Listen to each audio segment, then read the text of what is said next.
екатеринбург сеюмин шаҳри калонтарини федератсияи россия ба ҳисоб меравад. аксари тоҷикон низ аз давраи навсозии шаҳр ки баъди екатеринбург номгузорӣ шудани он то имрӯз наздики 30 солро дар бар мегирад, дар ин ҷо зиндагӣ ихтиёр карданд.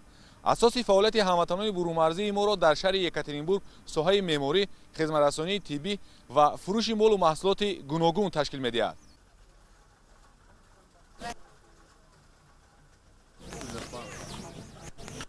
яъне дар ин минтақаи федератсияи россия низ мавқеи тоҷикон хеле устувор аст. маркази яклуқфурӯшии маҳсулоти кишоварзии шаҳри екатеринбург ягона нуқтаи савдоест ки соҳибкорон ба хотири фаровонии бозорҳои шаҳру ноҳияҳои вилояти свердловск мевоҳои тару тоза, сабзавот ва маҳсулоти полезиро аз ҳамин макон интиқол медиҳанд.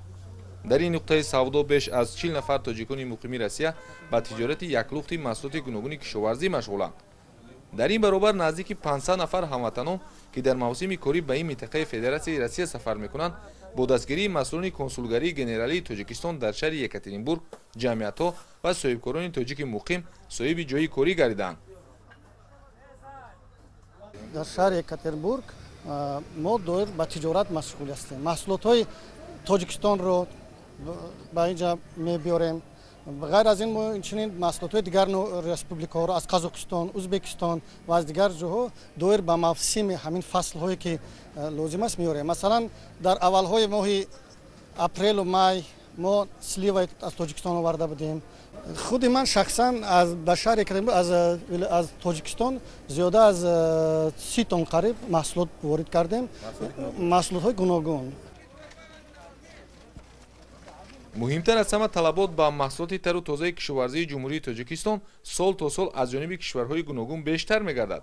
танҳо давоми соли ҷорӣ 2000 тонна пиёз, 600 тонна олу ва 300 тонна лаблабу аз ноҳияи ҷайҳун ва бештар аз 100 тонна помидор аз вилояти суғди кишварамон ба шаҳри екатеринбурги федератсияи россия ворид гардидааст. дар мавсими навбатӣ низ аллакай воридоти мевоҳои хушлаззати ватанӣ ба ин минтақаи федератсияи россия оғоз ёфтанд. абулқосим аминов ҳамватани мо дар мавсими тирамоҳӣ аввалин шуда тариқи воситаи нақлиёти боркашон аз шаҳри ҳисори ҷумҳурии тоҷикистон 18 тонна ангур ворид кард. ӯ мегӯяд ки муддати 3 рӯзе ки ба фурӯши ангур машғул аст, 80% маҳсулот аллакай аз ҷониби мизоҷон харидорӣ шудааст. воридоти ангури шаҳрбори тоҷикистони офтобрӯя ба шаҳри екатеринбург дар соли сипарӣ ҳамагӣ 600 тонна арзёб мешавад. соҳибкорони тоҷик мақсад доранд имсол ин нишондодро ҳадди аққал ба 1000 тонна расонанд. талабот ба маҳсулоти кишоварзии босифат ва хуштами кишвари мо хеле зиёд аст. аз ин рӯ барои воридоти маҳсулоти худӣ ба шаҳри екатеринбург ҳанӯз имкониятҳои фарроғ вуҷуд дорад. талабот ба маҳсулоти тоҷикистон бисёр ҳам солҳои охир бисёр ҳам нақс шудааст, чунки маҳсулоти тоҷикистон ниҳоят ширин, хушсифат ва хуштаъм аст. нисбат ба маҳсулотҳое ки аз хориҷа меоянд бисёр сифаташ хубтар аст. бинобар ин талабот низ нисбат ба ин маҳсулот бисёр ҳам баланд аст. дар оянда чӣ нақшаҳо доред ҳамчун тоҷик? дар оянда мо ният дорем ки воридоти маҳсулотҳои тоҷикистонро бисёртар кунем. масалан ангурро, инчунин дигар меваҷоҳотро аз қабили шафтолу. тоҷикони муқими шаҳри екатеринбург самариддин шоев, хушбахт шарипов ва ҳасан шораҳмонов дар баробари фаъолияти босамари соҳибкорӣ дар самти дастгирии ҳамватанон низ вазифаи пурмасъулиятро ба дӯш доранд. аз ҷумла ҳолати ҳаррӯзаи кории маркази яклуқфурӯшии маҳсулоти кишоварзӣ аз ҷониби онҳо ба танзим дароварда мешавад.